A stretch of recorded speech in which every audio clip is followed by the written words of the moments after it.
it still failed. So I think that was a really needed, kind of check on the hubris of a number of people in the space, Yep. you know, that there are kind of forces out of their control. I also think it was a nice wake up call for investors in the space to be weary of, you know, idolizing a founder.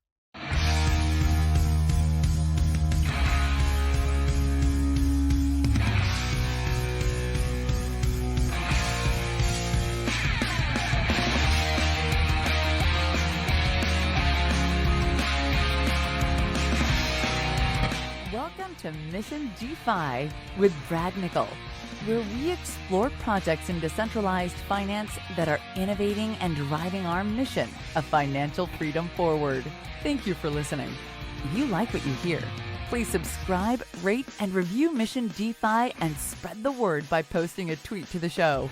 All opinions expressed by Brad Nickel or his guests are their opinions and do not reflect the opinions of Black Knox, Material Indicators, or any other affiliated organizations. You should not treat any opinion expressed by Brad Nickel or his guests as an inducement to make a particular investment, follow a particular strategy, or become involved with any project. A project being featured on the show is not an endorsement of that project in any way. This podcast is for informational purposes only. Now, here's Mission DeFi with Brad Nickel. All right. I am excited today to have one of my favorite people in DeFi, who's also the founder of one of my favorite projects, Scoopy Trooples of Alchemix. And I'm going to let Scoopy introduce himself briefly, kind of give us an overview of what Alchemix is. And then we're going to kind of climb into where the project is with version 2 and talk about some other topics in general around DeFi, et cetera. So Scoopy, thanks for joining us. Excited to have you back on for a second interview and look forward to getting an update on Alchemix. Yeah, thanks for having me on, Brad. I'm happy to be here. So for those that have been sleeping under a rock, can you give us an overview of kind of what Alchemix is, what it's capable of, and how people can and are using it today? Yeah, so Alchemix is a CDP platform similar to something like a MakerDAO or like something like a Liquidity USD or something like that, where you can post collateral and then use that to borrow crypto based off of that. Except we're a little bit different. With MakerDAO, you can post any number of collaterals and then borrow their stablecoin DAI, Alchemix. We restrict the deposits for borrowing ALUSD, our stablecoin, for other stablecoins. And same thing with ETH for ALETH, which is our ALETH, or which is our Ethereum synthetic token. Only ETH-based tokens that can borrow that one. And the reason we do this is because by having mirrored assets, we can ensure that there won't be any liquidations for our users. And then Alchemix on top of that puts these deposits, or these collateral deposits, to work in Yearn and other places in DeFi, and then uses the interest and the earnings from those to repay your loan. So repay your debt in the system automatically. So people that make a deposit into Alchemix can take out some amount relative to whatever they're putting in, um, and then take that out, use it for whatever they choose, trading, Mhm. yield farming, buying a car, boat, dog, Yeah. whatever, and never actually make a payment on that loan, never worry about getting liquidated, and get all of the money they originally deposited back in some span of time later on. Yes. Eventually, yes, that will happen. So you can basically get an advance on your future yield in Alchemix. Let's say you have ETH, you can deposit it into the wrap staked ETH vault. Right now, it's currently full. Unfortunately, we need to get those caps raised for it. But let's say you do that, and that's earning around 4% interest. Let's say, put in 100 ETH and you borrow 50 AL ETH, and then you decide you wanted to cash that out. It's the bear market. I need some cash. So you cash out your AL ETH, and then at 4%, it would take a little bit over 10 years, maybe 12 years or so for that to be completely paid back on its own. And that would be just the system doing its magic. And if you wanted to do that earlier, you could, repay using ALETH, or you could repay using the collateral that you deposited with if you want to get all your deposit back. So you can always do that. So You you could wouldn't be speed it locked up. into it forever per se. So if for some reason, like, the price of ALETH is a little bit lower than you have some ALETH debt, you could buy that off of the market and then repay your debt, or you could just wait for your debt to be repaid automatically over time. So in other words, there's options. You don't necessarily have to keep your money locked up for 10 to 12 years. You can get Yes, out of yeah, it sooner. And yeah, there is the potential that yields fluctuate and that may potentially speed up or even slow down over yeah. time. They've slowed down some for ALUSD. Yearn was, which is our main yield provider for stable coins, was averaging, pretty decent yields through most of 2021. And then they've kind of compressed, a bit, this year, especially in the bear market. And what was once, decent 7, 8, 9, 10% is now like 2 or 3%. And we're hoping that we can get some new strategies out soon that can rectify that and give our users some better options. And that's part of the version 2 of Alchemix, which had recently launched. And can you kind of quickly we did an entire show on it. I'm gonna put a link to it. Yeah, sorry, getting ahead of myself. Our version 2 came out, what, like almost 3 months ago now. Yep. Yeah, time flies in DeFi. And one of the things that's different about version 2 than version 1 is that we can have multiple strategies and multiple collateral types. So, like in version 1, it was just DAI and using the earn DAI strategy. For AliUSD version 2, right now we already have 3 stable coins that are available as collateral. So that's USDC, USDT, and DAI, and they're all hooking into Yearn. We're looking at adding some more strategies, and we have a number of them lined up, and they should be getting ready very soon. That includes Aave and Compound and some additional, maybe an additional collateral type as well. We're looking Nice. at LUSD Awesome. as one that we could integrate into Alchemix. But before we do that, we're working on doing a migration of version 1 to version 2. And it's just because, like, right now, we've had version 1, we're trying to phase it out and trying to get its TVL moved over to version 2, just because it will make operations a lot easier for us if we could have it all consolidated in the same contract. So we're working on an automatic migration kind of process and tool. And that's like kind of our big focus right now. And then once that's out and we have people all migrated into version 2, then we're going to, yeah, release more vaults for people to deposit into, and also a tool that will allow people to hop between vaults Oh, nice. seamlessly. Yeah, so if you're in DAI, you can hop over to USDC. If you're in Yearn, you can hop over to, another strategy. So it should be pretty simple for you to move from one's position to another. So if something was paying more, you could switch over and hopefully speed up a little bit your payback period on what you've got in there. Yes, once this new tool it's under audit right now, and once it's been passed through and it's approved, we're gonna put that up there and allow people to, yeah, basically just do vault hopping. Nice. Very nice. The other thing I know that came about with this newest version is deploying on some other chains. Right now, I think you're at the stage of deploying the primary tokens on other chains. Is the functionality of the system also going to be moving over to other chains?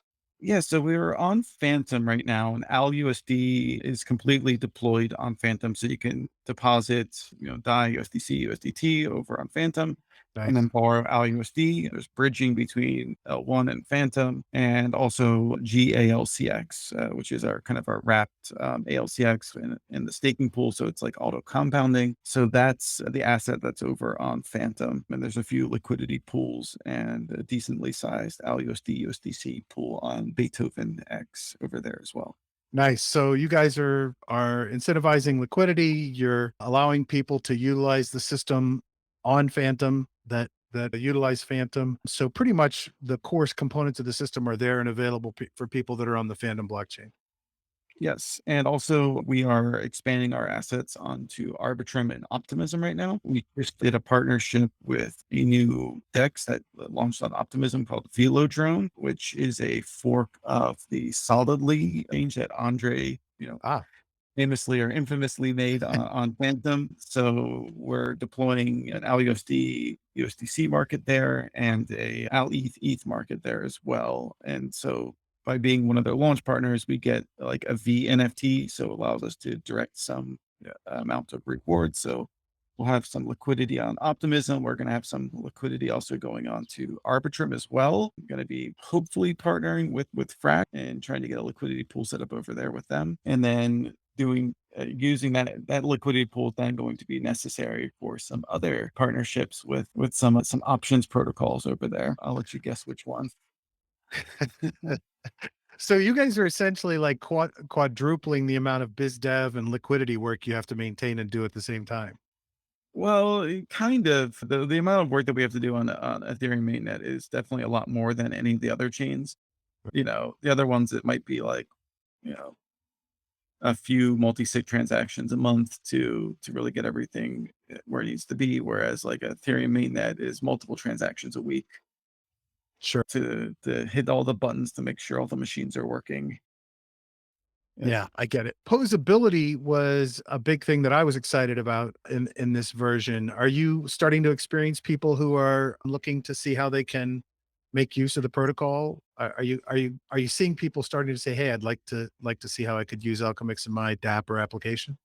Yeah, we've had a few people reach out, community developers in Discord. We're talking with other app integrators like DeFi Saver as well to get Nice. integrated into Alchemic and getting like their smart contract wallets approved for Alchemix and stuff like that. So definitely seeing some interest there. Yeah. We're not at a pure permissionless stage on that yet, are we? Or is that No, we still have whitelisted contracts only for Alchemix, but what we can do is we can like whitelist like kind of a contract proxy. So like think of like a smart contract wallet like Gnosis Safe, DeFi Saver, Instadap. We can whitelist like the proxy for that or like the controller for that, which would then whitelist any of the smart contract addresses generated through their schema. Oh, nice. So Nice. if we So the could do it that way and okay. enable, semi-permissionless, smart contract addresses in there. The goal is to get the whitelist completely gone. And we're in another auditing engagement. We just had we had an engagement recently wrap up with Code Arena and, other than some gas efficiency tweakings and stuff like that, we came back mostly good. It was a good audit. So we're feeling more confident that we will be able to completely get rid of the whitelist and make it go permissionless completely. That's awesome.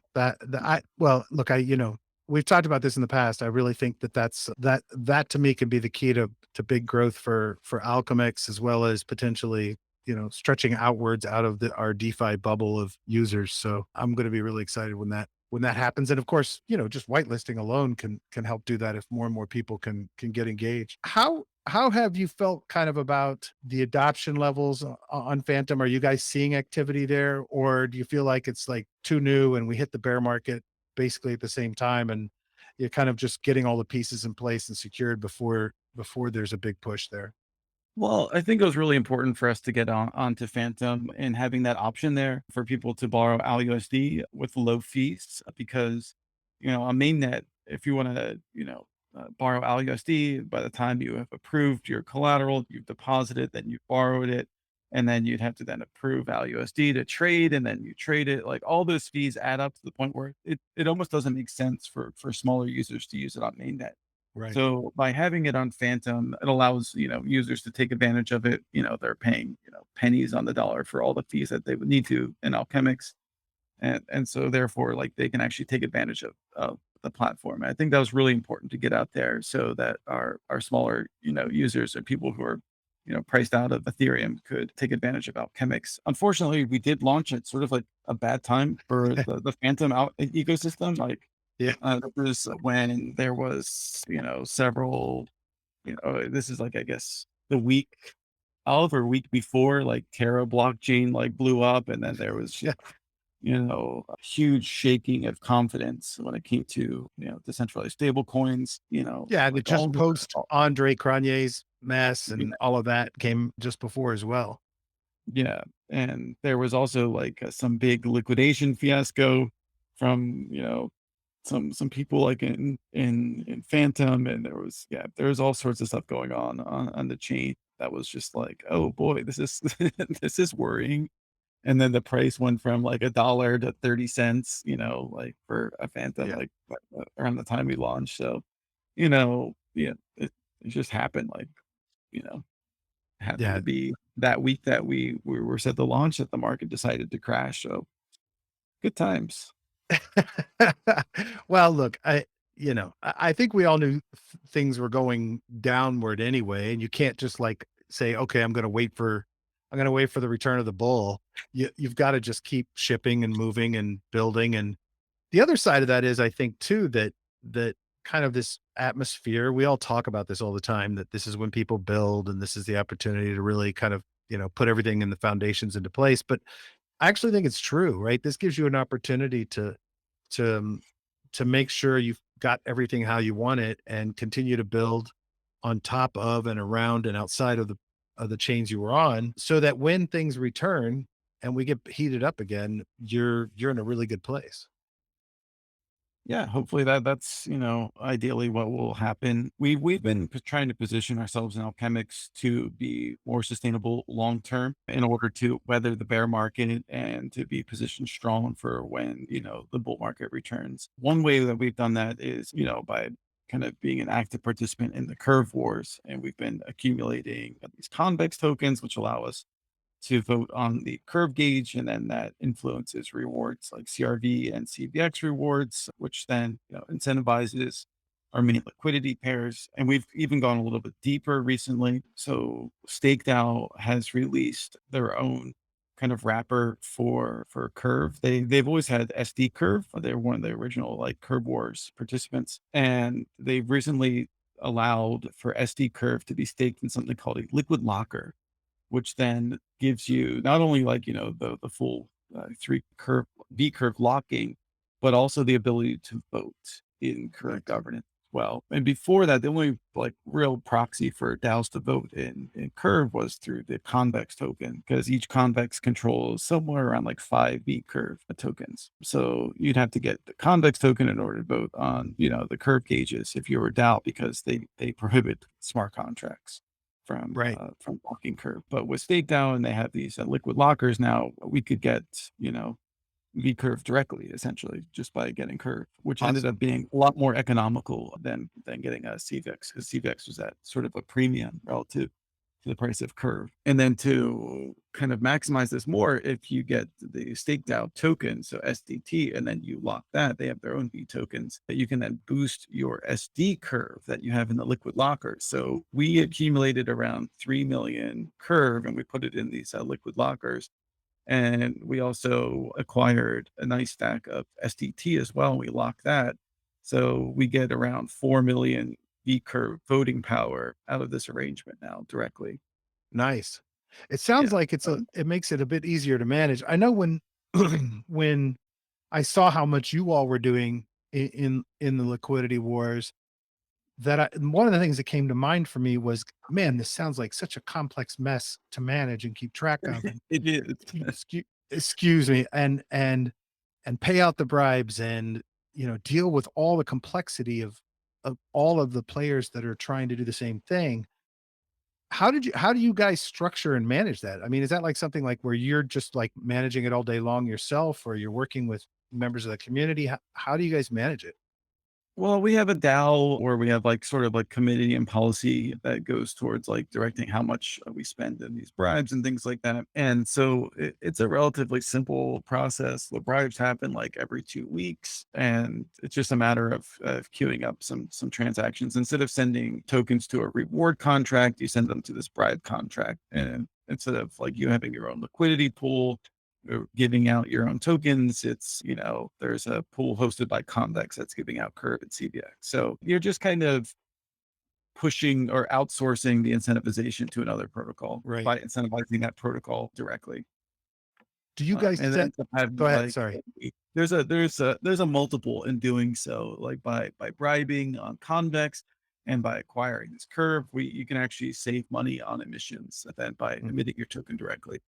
And that's the point of doing this, is that if there was no, kind of multiplier on these rewards, then people wouldn't be bribing and people wouldn't be trying to acquire these tokens and stuff like that for their DAO. But because there is such a value there, then that's why, these are such sought after assets. Yeah, that can definitely understand it. Do you kind of set goals for where, you want the protocol to be in terms of liquidity, or how do you think through that and deciding how much you're putting out versus not?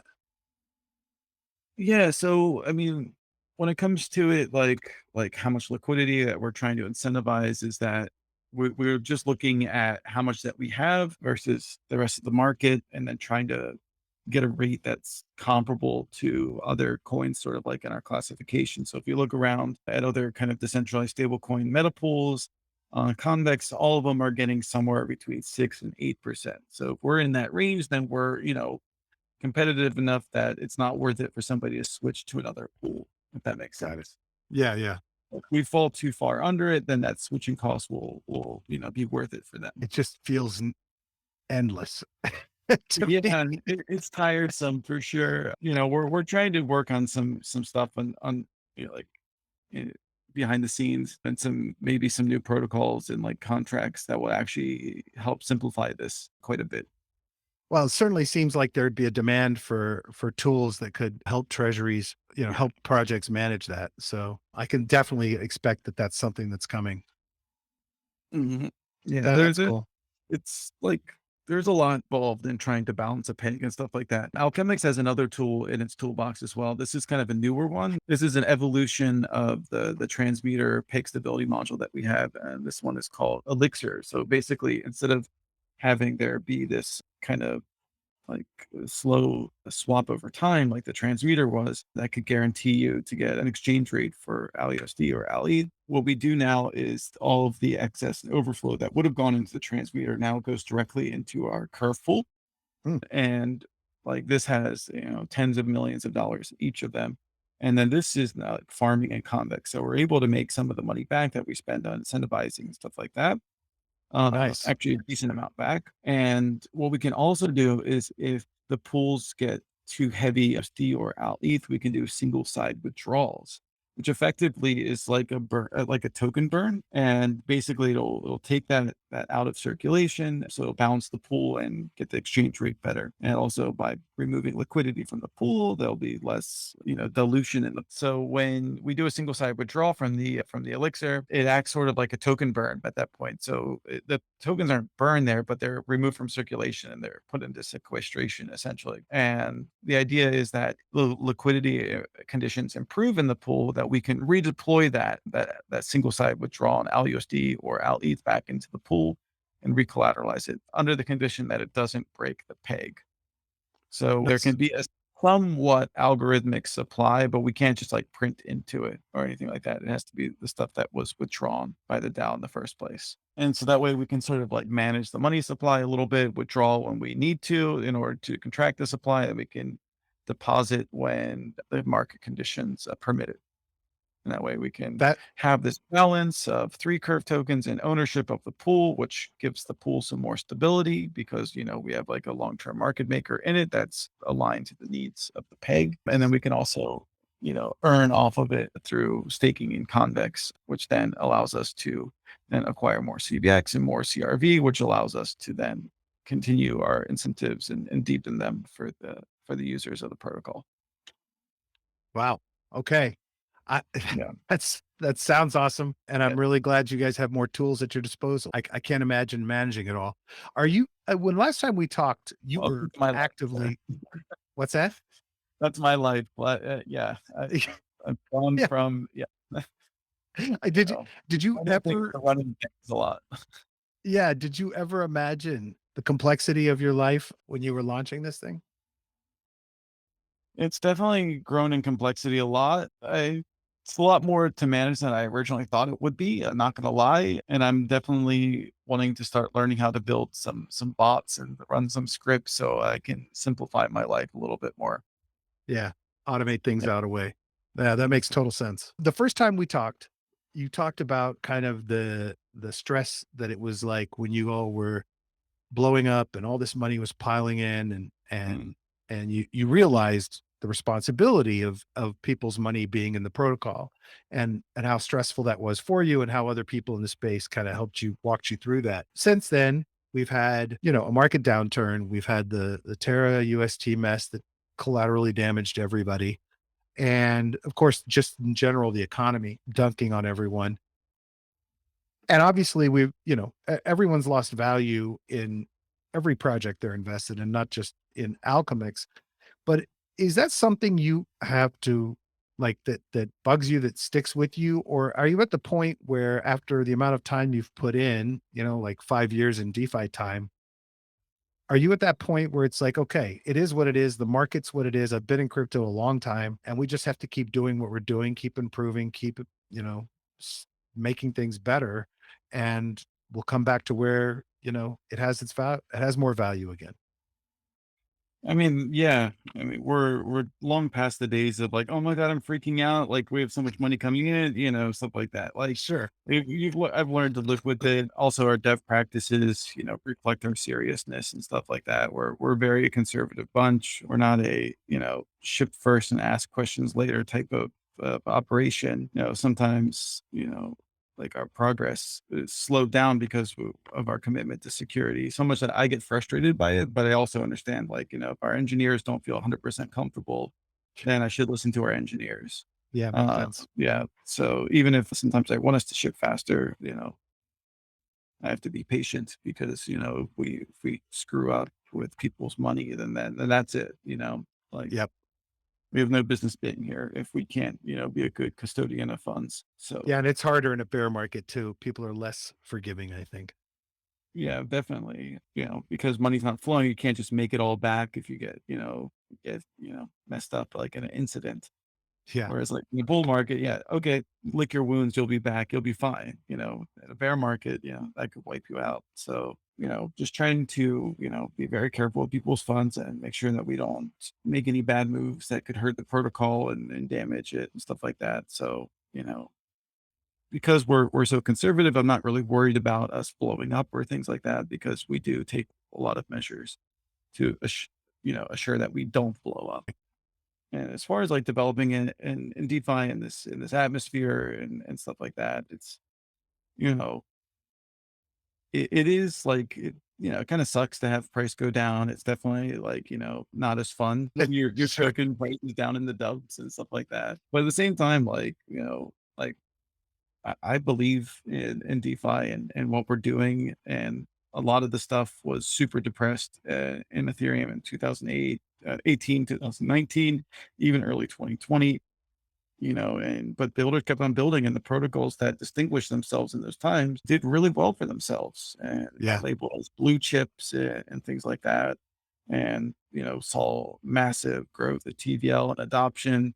And I think that, builders just need to keep their heads down and keep on building and make improvements to the protocols, get the user experience better, move transition things more and more to layer twos to become more accessible to more users, and just hardening protocol, making them sustainable and yeah, improving their tokenomics, all that fun stuff, and we're doing that at Alchemix for sure. Like work on V2 is ongoing. We're working on building out our DApp and increase and improve tokenomics, which is like kind of like a hybrid V tokenomic model we're working on. It's got some different iterations and improvements that we like, to the V token model that's popularized with Curve and other applications as well. So we're going ahead. We're moving forward. We're Nice. hoping that we can just kind of build our way out of this and improve the fundamentals, and the functionality of the protocol, increasing our stability or sustainability rather. Yeah. And just positioning ourselves well, that we can survive through the bear market and hopefully get our protocol in really good shape, and be one of the star players in the next round. Yeah, absolutely. That's something we haven't touched on was the new tokenomics that you just put that out like a week ago, right? Or so. Yeah, it was about a little bit over a week ago we published it. Can you talk a little bit about kind of the goal of it, how it's going to function and kind of what's the advantage for the protocol and how users will be able to participate with it?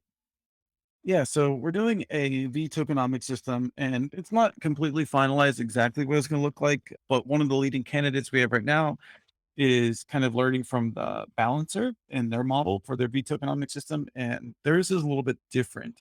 Instead of just locking the governance token for, however many, years, it's like, I think balancer's 1 year max lock. Instead of just locking the governance token, they lock a liquidity token that's 80% balancer, 20% E. And then that liquidity token then gets locked for up to 4 years and then becomes, or I think it's up to a year and becomes VBAL.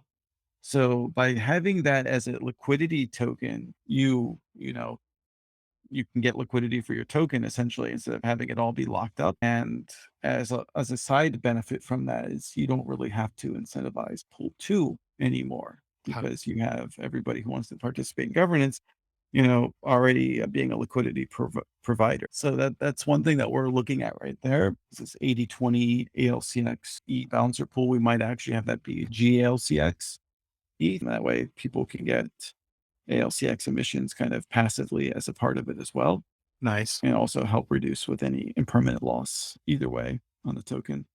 So that would be one way of us doing it. The other one would just be to use GLCX. So you would have this auto compounding token in there. I think I'm leaning towards the liquidity pool token idea because one thing that I've noticed with tokens with the V token is that so much gets locked in the V escrow system that there's not a whole lot of liquidity on dexes for the token. Like, so Ah, even with Curve, which is like a close to like $1 billion market cap token, if you trade more than like $1 million worth on a dex or even a centralized exchange, you're going to see like multiple percentage points of slippage, wow. which is rare for, a token with a high, price like Curve. Right. Yeah. Yeah, no, I can see how that'd be a problem. It's amazing we've gotten to the point where too much locked up or scarcity is actually a problem. Yeah. So I think by having this 80/20 pool, it's good because you can still, people who want to trade the token can still be liquid and stuff. It Yeah, also gives these lockers another form of revenue by having trading fees and stuff like that. And yeah, so that's one cool thing about it. So another would be that, if we have these V tokens, we would have gauges, and that would kind of open up like our asset pairs for other people, just sort of like how, on Curve, anybody can make a liquidity pool, then apply for Curve rewards. We would do that for Alchemix, but it would have to be something paired with an Al asset. So an ALUSD Yearn pool. That could be something that could be worked out. And if Yearn acquires enough Alchemics, they could apply for this pool, and then they could get that and earn some ALCX rewards in that pool for supplying ALUSD YFI tokens, right. LP tokens, for example.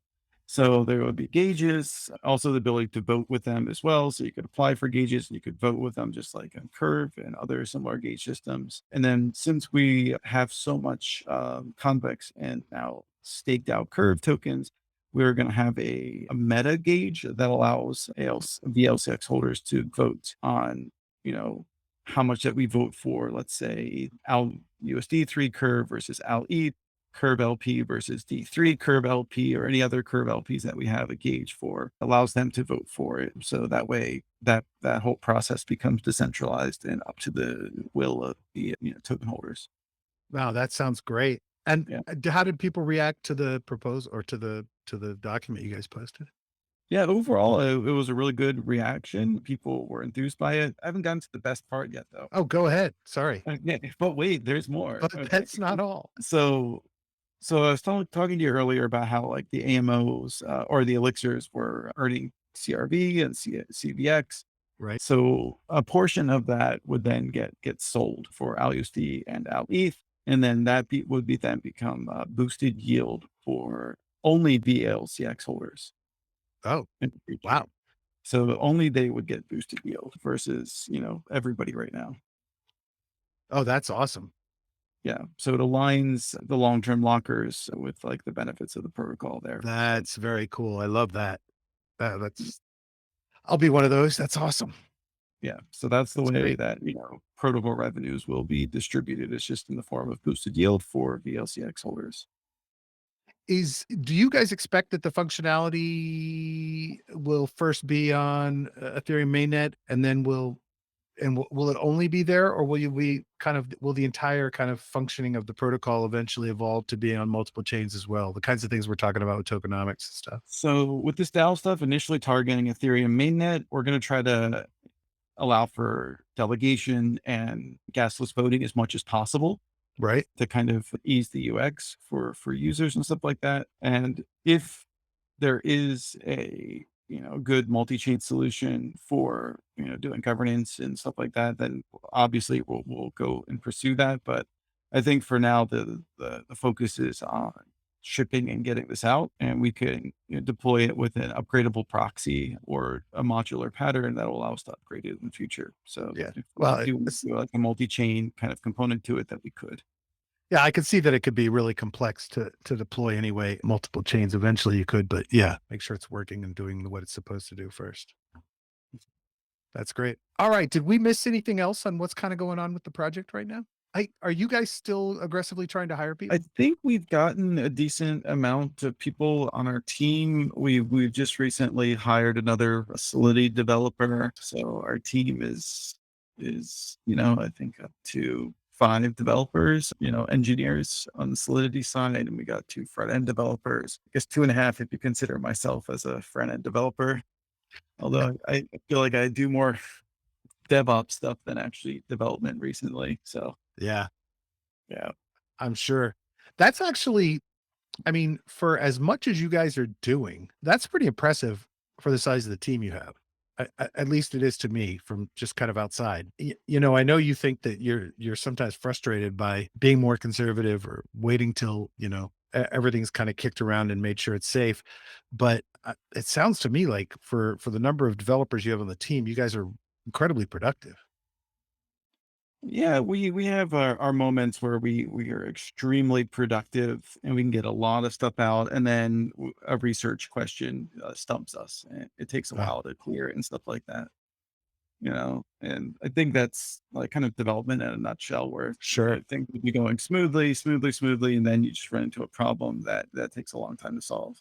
Yeah, it's a whole middle manager yelling at the developer that's staring up at the ceiling at his desk for 6 hours, not understanding that that's actually development.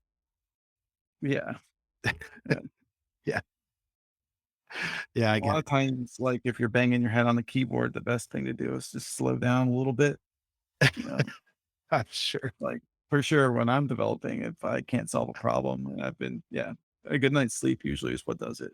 Yeah, step away. No, it makes total sense. Okay, so anything else coming we should talk about? Any partnerships or integrations, anything exciting around the bend that beyond all the things we just talked about that you wanna bring up? I mean, we talked about the Vela drone, we talked about deploying onto Arbitrum. Yeah. So, We're good? like, I think we're good. Don't have anything else that's, I think, close enough to being a done deal to really to share at this point. Cool. But yeah, we talk to a lot of teams and a lot of developers and stuff like that, and some plans shake out, and we end up working with them, and sometimes they just kind of fall through. So Yeah. yeah, And are you still kind of managing biz dev? yeah, I've got a lot more help with me now. We have like Good. a sub now where like there's about 4 people now that are kind of formed a committee, and they're taking care of a lot of the stuff. Like the last 2 gov proposals, when they were posted on the forums and snapshot, I was like, oh, this is a surprise to me. What's going on here? That's It's awesome. good to see them being very, autonomous, in how they're acting and stuff like that. I love it too, it takes a load off of me, and it's good to see the protocol evolve where, there's active members taking ownership of it, so that's very heartening to see.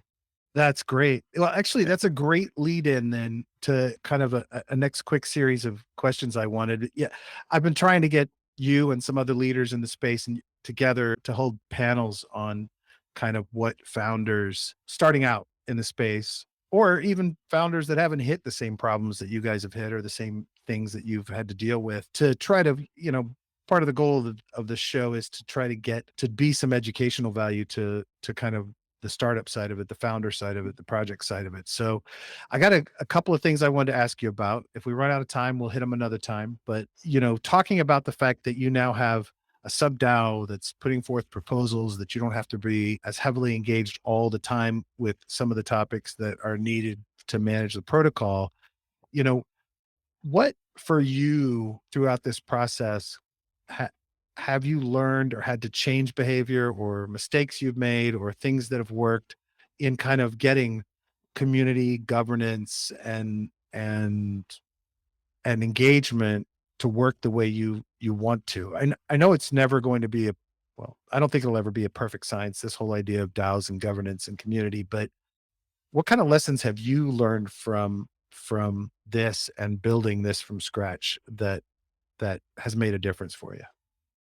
I mean, it definitely learned and solidified my belief that that community is very important. Just when you're in a Discord and stuff like that, and you're a fan of a project and you're in that Discord a lot, just having the devs, post in there, like, doesn't have to be all the time, 24/7, not even maybe every day, but like be in there regularly, at least a handful of times a week, posting and interacting with people. I think that that's really, really important because it kind of shows that like these devs are not these like exalted figures that are unapproachable and stuff like that, especially like in an open money system and stuff like that, where transparency is super important. It's nice to have access to people and be able to just talk to anybody. And on Chemics, we also every Friday we have a fireside chat where about 30 minutes to an hour of that is devoted to updates, developer updates and kind of like biz dev updates and stuff like that to brief people, and then the rest is just kind of chilling and hanging out and just socializing with the community and stuff like that. And we end up having like a pretty hardcore, cohort of around 30 to 40 people who come like every week. And then, a number of visitors who, don't come as regularly, but do come on occasion to these events. And it's really nice to have these because, it just gives us time to talk to our community, to get some feedback from them, and you know and for people who really care about the protocol to kind of shine through, Mm.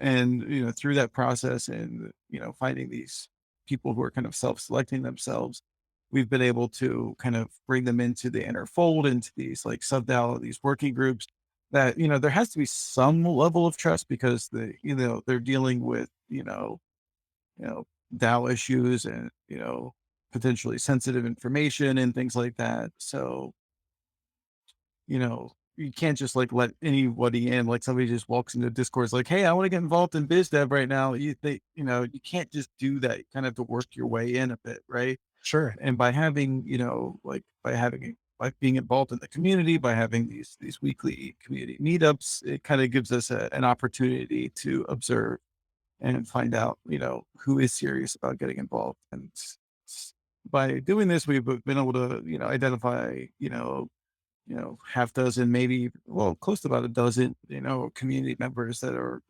very committed and involved, that they've gotten involved in the protocol as well. And they're doing like community newsletters, quarterly reports, business development, and they're actually getting beta Alchemix tokens for their work. We have a little fund set up for our community, DAO members, and there's an app called Coordinate where we can basically give an allotment of Alchemix tokens every month to, and then there's members inside of it, and they can vote on each other based on their contributions.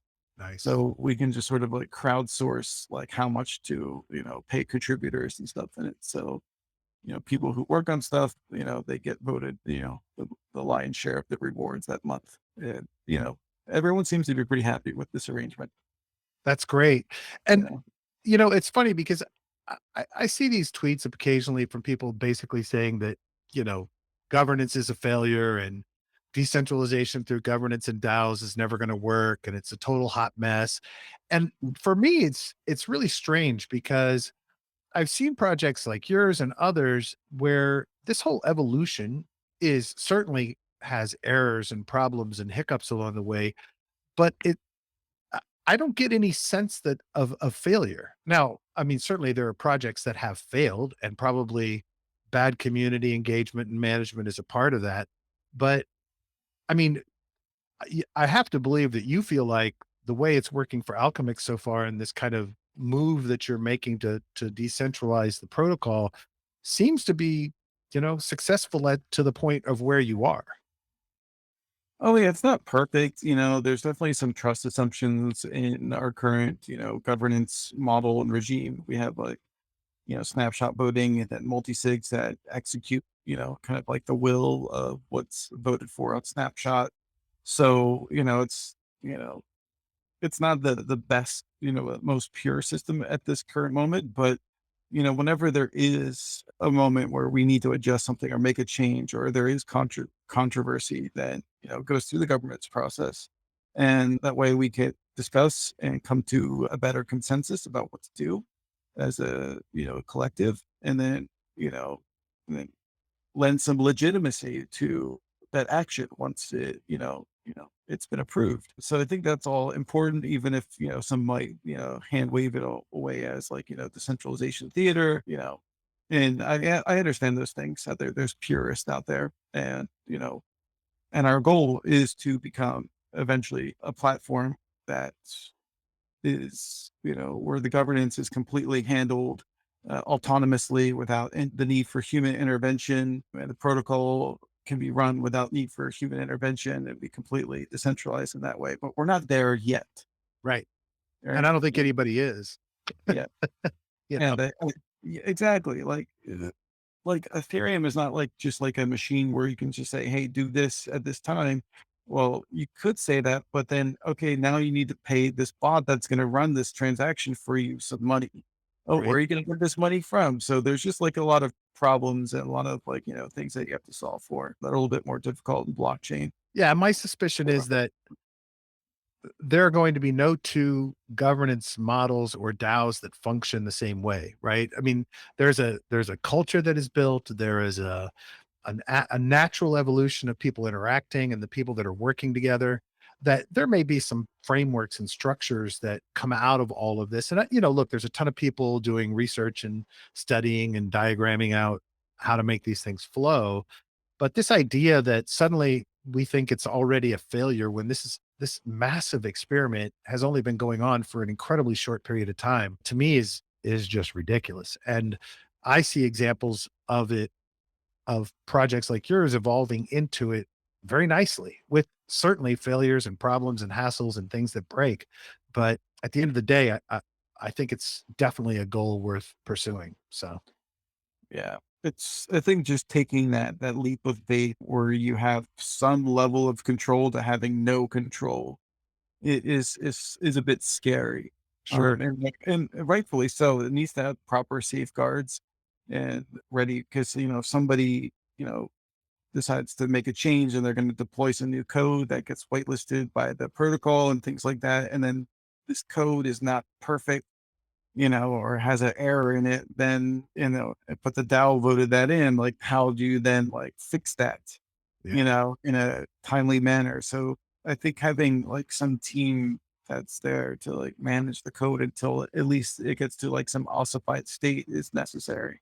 That makes total sense. Look, I mean, we've seen examples of attempts at pure on-chain governance failing. I mean, Beanstalk, had an exploit from that.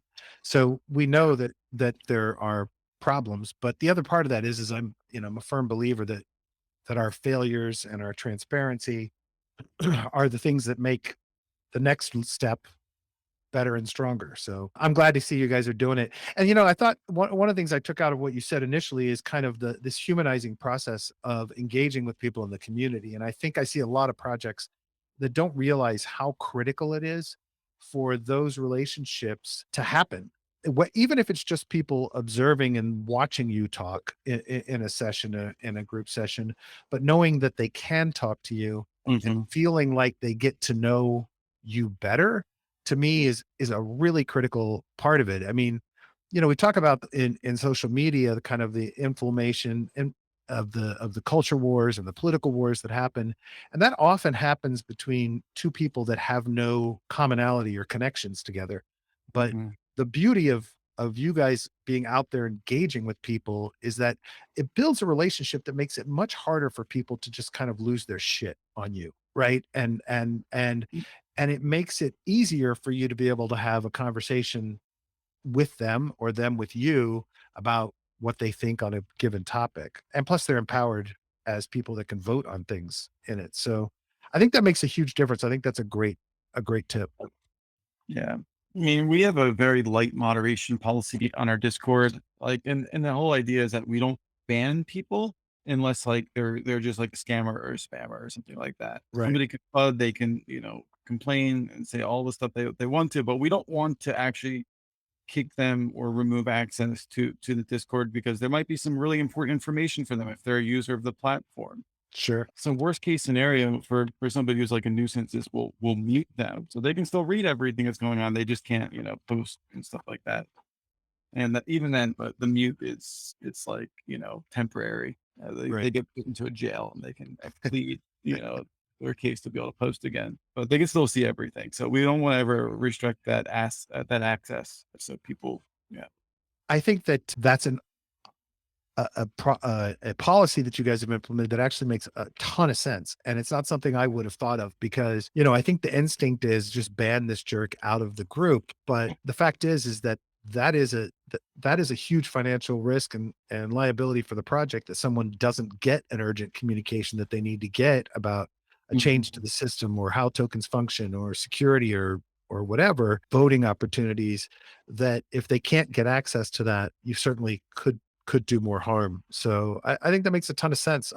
And the other side of it is look, we all have our moments of being assholes. And so and losing our minds. And I think everyone should probably have an opportunity to redeem themselves. So in terms of kind of giving advice to new founders, here's some categories, topics that I think they all deal with. We've talked about governance and community building, and I think there were some great things there that you talked about.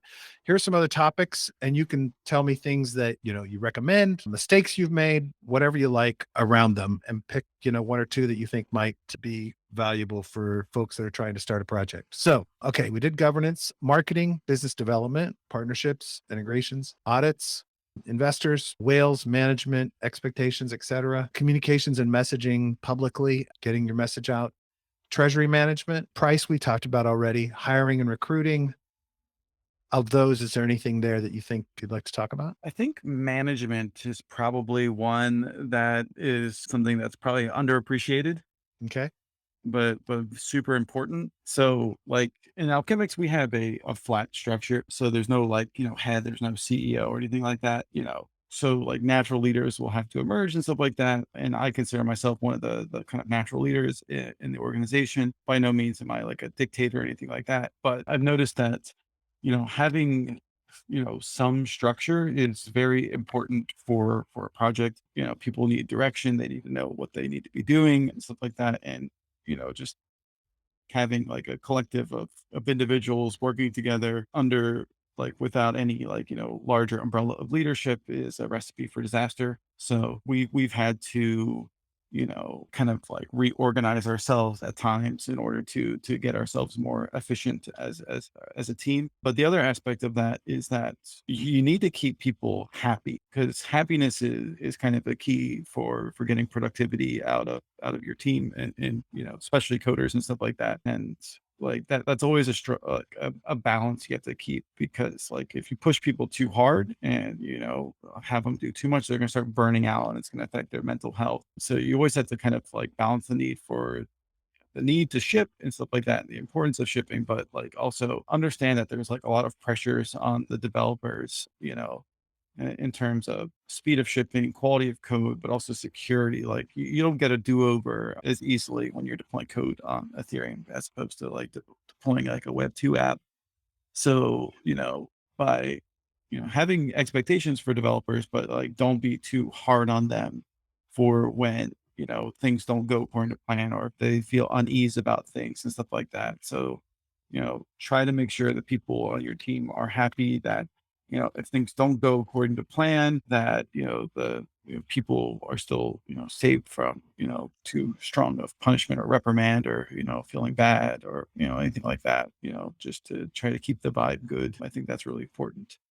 And I assume that's a bit of a balancing act because obviously, finding quality developers is a difficult thing to do, but also kind of like trying to step in and say, all right, we're going to have a hierarchy of some kind, informal or formal, can also, you know, impact emotions and egos after you've started off with this flat organization. Was that a difficult Mhm. thing to navigate, or did you find that people kind of like naturally fit into the leaders that kind of naturally like to assume those positions and the folks who just prefer to just plug away coding all day? There's sort of some people just naturally emerged, whether they have like strong organizational skills or strong interpersonal communication skills. Some people prefer to be, behind their development environment all day long and don't want to talk to anybody and things like that. And it's good to have people like that, but not everybody can be like that in an organization. We need people to bring others together and to communicate and stuff like that. And And luckily I'm kind of that way on the operational and kind of biz dev and DAO side. And there's another person on our kind of technical side who is kind of our tech lead and is like the leader of like the devs and stuff like that. So we're lucky to have a couple people with natural, leadership abilities in the DAO, in the organization. Yeah, that's awesome. And being able to And kind of go ahead. Sorry. oh yeah, and it doesn't seem like there's like ever like any like major ego battles or things like that. Sometimes, I want something from the devs, but they're just like, we can't give it to you. I'm just like, okay, fine. But other than that, there's like no real like, major ego problems or anything like that, because people seem to be pretty happy. Like the guy who steps up as the lead role, the organizer of development, like, that's fine because now the other developers want to do that, you know? Yeah. So Well, and you come from as a developer, you are a developer with a yeah, developer background. And so that also helps because you understand what they're going through and they also know that you're not, you know, just a complete idiot business guy. So I think that certainly helps bridge that what you're trying to do in terms of keeping the community happy in the markets and everything else. So, but I'm sure it's still a thing you've got to be careful with.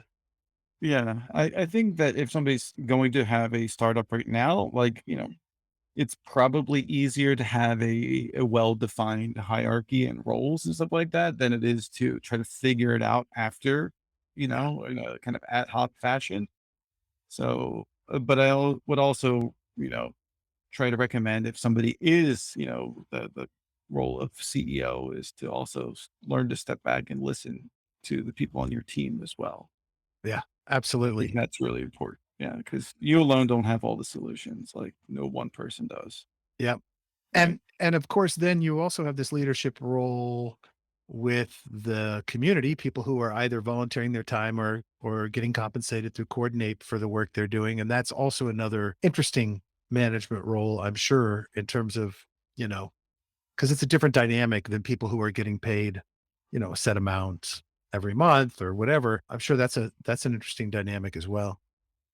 Luckily, the people in the coordinate groups, they're very self-sufficient and self-start. Nice. Like we're really lucked out that people, they're happy to do work for the DAO and stuff like that. Just they kind of do it part time, as a hobby, so they see it just as a bonus for whatever they're doing. So I like that. Yeah. Yeah, Nice. that makes sense.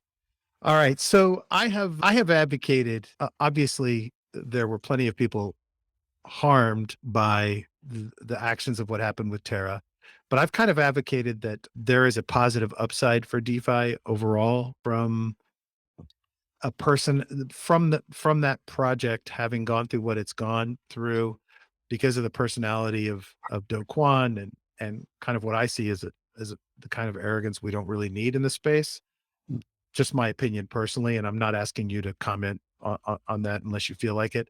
But I actually think that, those kinds of painful experiences are really important for our evolution, our growth as an ecosystem. I'm kind of curious about how you're feeling overall about where we are in DeFi, and then your thoughts in general on kind of, do you think these things are the kinds of things that help us mature and evolve and grow and do better?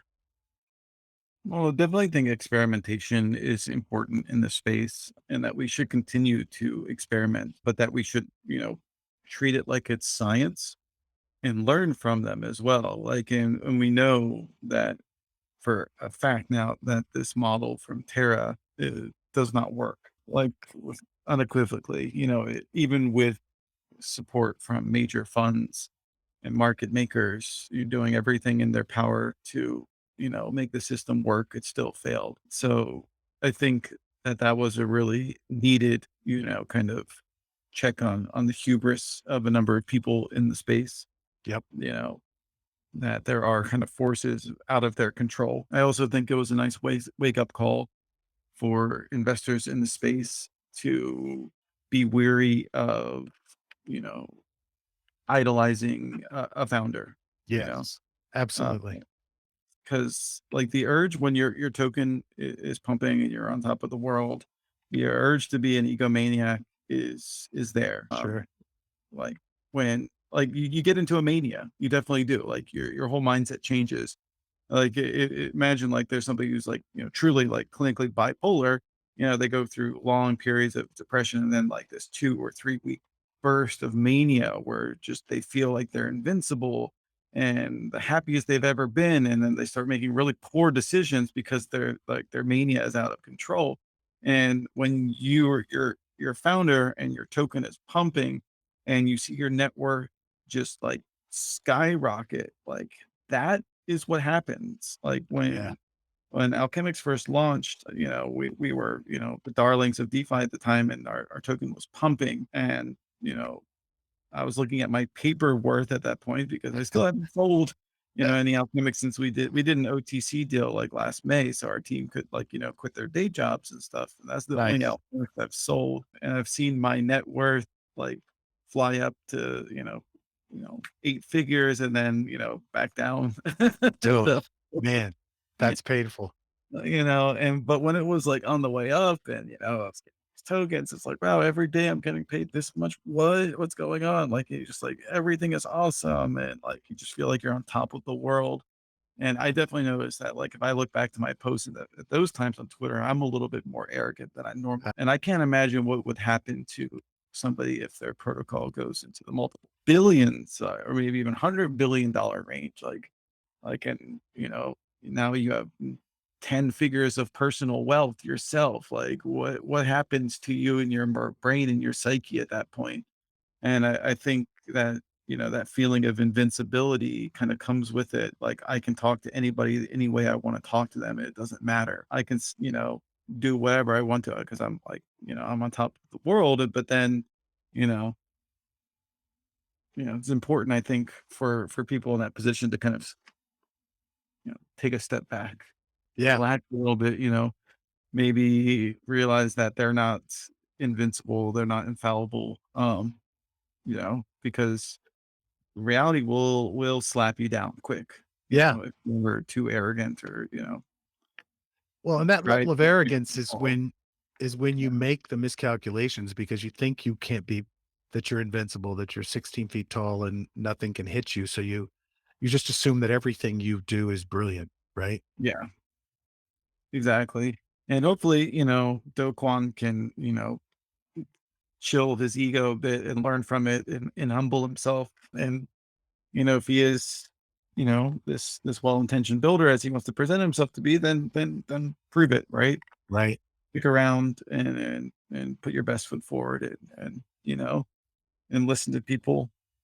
And, I think that if he does that, then people in this space are very forgiving and they definitely like a redemption story and stuff like that. I'm afraid that this is not going to happen because based on what I've seen with I'm Luna not 2, holding my breath. you know, it's, you know, sort of seems to be less, about making the right decisions and just making quick decisions. Yeah.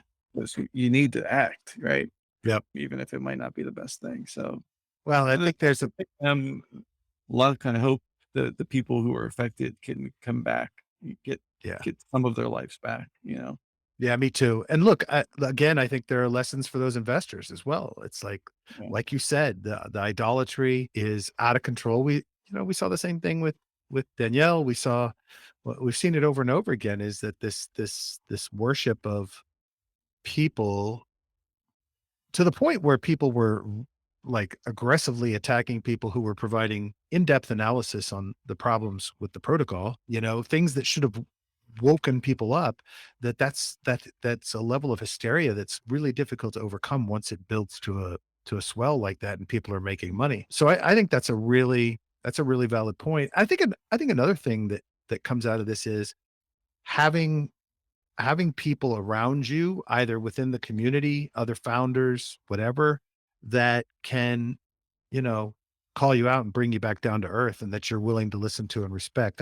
I don't know if Mhm. that's always possible when the ego is exploding, but I definitely think it can help to have mentors or have other people that are peers that can help you say, hey, wait a minute, dude, you're like really out of control. In this particular case, it feels like this was a part of the personality prior to the explosion. But Mhm.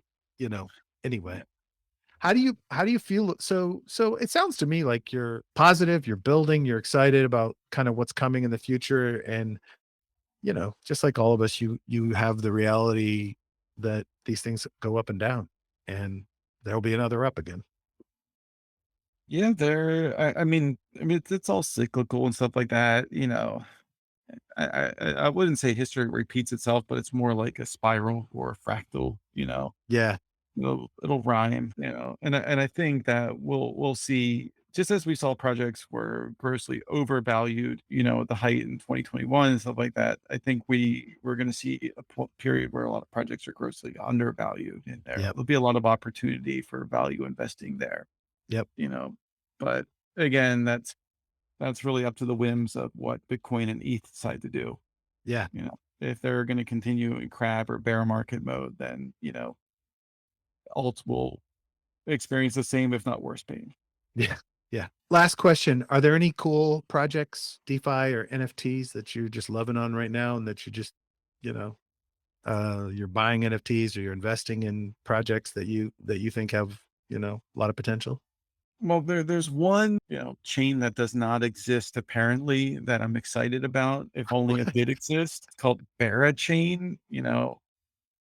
So it's gonna be like it's a roll up of sorts, but like very much DeFi focused. It's actually being done? I mean, maybe I don't know if it's just vaporware, if it's actually happening. Like Okay. there's like an inside joke about whenever you talk about it on Twitter, it's like people are like, it does not exist. It does not exist. So I don't really know what to believe anymore, if it exists or not. I hate those Twitter conversations where I don't have a friggin' clue. And but the gist of the way I understood it is that they're gonna have like their token for the network is a stable coin, so Bera USD, How do but you spell it? instead BERA, Oh, like okay. kind of like the redacted way to spell bear, Got it. Bera. Yeah. And so the idea is that you wouldn't stake this USD token to secure the network like you might some other proof of stake network, but you instead stake LP tokens with the Bera USD in it. So, and then those then become, acceptable or whitelisted bonds for nodes to run their system. So the idea is that they would whitelist a number of different liquidity pool tokens with different partners, and then that would then give those tokens, like a pool one incentive, where it's like stable liquidity or even volatile liquidity with a stable coin. And then that becomes, yeah, the node bonding tokens. So you solve a lot of the liquidity incentivization problems. You get liquidity for this the stable coin for the chain. And you also you help partners by giving them liquidity and stuff like that and incentivization for it Wow. as a part of the protocol, like the base protocol itself. So I think that's all really cool. That sounds incredibly cool. Now I've got to try to figure out if it actually exists or is being built. Who knows? Scoopy, thank you so much for giving me so much of your time today. As always, you're a great interview, and I love your willingness to, be direct and honest and provide guidance to other people. So thank you very much. Thanks for what you're doing. And, we're always here to help if we can do anything to help. All right. Yeah. Thanks for having me on, man.